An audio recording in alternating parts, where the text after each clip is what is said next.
ബിസ്മില്ലാഹിർ റഹ്മാനിർ റഹീം. അൽഹംദുലില്ലാഹി റബ്ബിൽ ആലമീൻ. വസ്സലാത്തു വസ്സലാമു അലാ ഖാതമിൽ മുർസലീൻ വഅലാ ആലിഹി വസഹ്ബിഹി അജ്മഈൻ. അമ്മാ ബഅദ്. പ്രിയമുള്ള പ്രേക്ഷകരെ, ഈ ചാനൽ ഇൻഷാ അല്ലാഹ് ഇന്നു മുതൽ മുഹമ്മദ് എന്ന വിഖ്യാത ഗ്രന്ഥത്തിന്റെ മലയാള ഓഡിയോ പതിപ്പ് പുറത്തിറങ്ങുകയാണ്. ഓരോ അധ്യായങ്ങളും ചെറുതും വലുതുമായ അധ്യായങ്ങളാണ്. അതിനാൽ തന്നെ ചില മുഖവുരകൾ സൂചിപ്പിക്കട്ടെ. ഈജിപ്ത്യൻ ഗ്രന്ഥകാരനായ ഡോക്ടർ മുഹമ്മദ് ഹുസൈൻ ഹൈക്കൽ അദ്ദേഹത്തിന്റെ വിഖ്യാത നബി ചരിത്രമാണ് ഹയാത്ത് മുഹമ്മദ്. ഈ ഹയാത്ത് മുഹമ്മദിന്റെ മലയാള വിവർത്തനം മുഹമ്മദ് എന്ന പേരിൽ കെ.പി. കമാലുദ്ദീൻ, വി.എ. കബീർ തുടങ്ങിയവർ വിവർത്തനം ചെയ്ത് മീഡിയ സിറ്റി കോഴിക്കോട് പുറത്തിറക്കിയിട്ടുണ്ട്. 981 പ്രസിദ്ധീകരിച്ച നാൾ മുതൽ തന്നെ മുഹമ്മദ് എന്ന പുസ്തകം മലയാളത്തിൽ ഏറ്റവും അധികം വിൽപ്പനയാകുന്ന പ്രവാചക ജീവചരിത്ര ഗ്രന്ഥമാണ്. പുണ്യവാള ചരിത്രങ്ങൾക്ക് സഹജമായ അതിശയോക്തിയില്ലാതെ വിശുദ്ധ ഖുർആനും പ്രവാചക വചനങ്ങളും ആദ്യകാല ജീവചരിത്രങ്ങളും മാത്രം സ്വീകരിച്ചുകൊണ്ടാണ് ഹൈക്കൽ തന്റെ ഈ കൃതി രചിച്ചിരിക്കുന്നത്. അന്ത്യപ്രവാചകൻ മുഹമ്മദ് മുസ്തഫ സല്ലല്ലാഹു അലൈഹി വസല്ലം അദ്ദേഹത്തിന്റെ ജീവിതകഥ വിവരിക്കുന്നതോടൊപ്പം തന്നെ ഇസ്ലാമിന്റെ അടിസ്ഥാന പ്രമാണങ്ങളും ആധുനിക വിജ്ഞാനങ്ങളുടെ വെളിച്ചത്തിൽ ഹൈക്കൽ വിശദീകരിക്കുന്നുണ്ട് ഈ പുസ്തകത്തിൽ.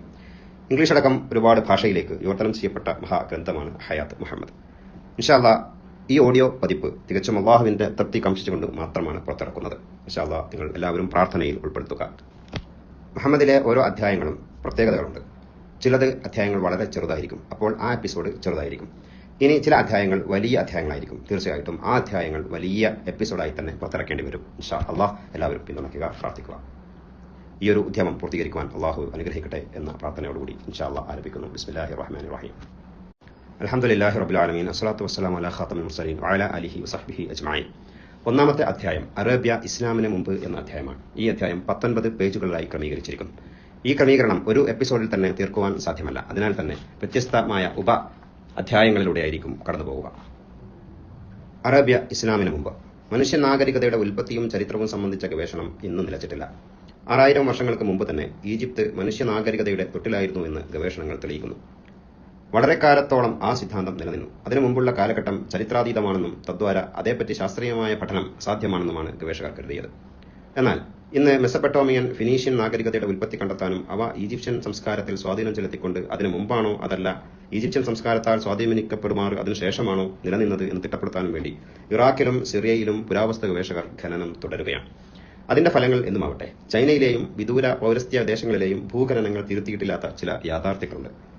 നാഗരികതയുടെ തൊട്ടിൽ ഈജിപ്തിനോ ഫിനാൻഷ്യക്കോ മെസപ്പൊട്ടമിക്കോ ആയിക്കൊള്ളട്ടെ, അത് മധ്യധരണ്യായുമായി നല്ല ബന്ധമുണ്ട്. ഗ്രീസിലെയും റോമിലെയും നാഗരികത ആദ്യമായി കടന്നുവരുന്നത് ഈജിപ്തിൽ നിന്നാണ്. ആധുനിക നാഗരികതയ്ക്ക് ആ നാഗരികതയുമായി അടുത്ത ബന്ധമുണ്ട്. വിദൂര പൗരസ്ത്യ ദേശത്തെ പുരാവസ്തു ഖനനം അനാവരണം ചെയ്യുന്ന നാഗരികതയ്ക്ക് ഈ മെസപ്പൊട്ടോമിയൻ, ഗ്രീക്ക് നാഗരികതയുടെ മേൽ ഒരു കാലത്തും വ്യക്തമായ സ്വാധീനം ഉണ്ടായിട്ടില്ല. ഇസ്ലാമിക നാഗരികകൾ ഈ നാഗരികതകളുമായി ബന്ധം സ്ഥാപിക്കുകയും അവയെ ശക്തമായി സ്വാധീനിക്കുകയും മാറ്റിപ്പണിയുകയും ചെയ്യുന്നതുവരെ അവയുടെ ഗതിയിൽ മാറ്റമൊന്നും ഉണ്ടായിട്ടില്ല. അത് ചെലുത്തിയ സ്വാധീനവും വരുത്തിയ പരിവർത്തനവും ഇന്നും മനുഷ്യ സമൂഹത്തിൽ ആധിപത്യം ചെലുത്തുന്ന ആധുനിക നാഗരികതയെയും ഒരളവ് വരെ സ്വാധീനിച്ചിട്ടുണ്ട്. അടുത്ത അധ്യായം ചെങ്കടൽ, മധ്യധരനായി തീഴങ്ങൾ.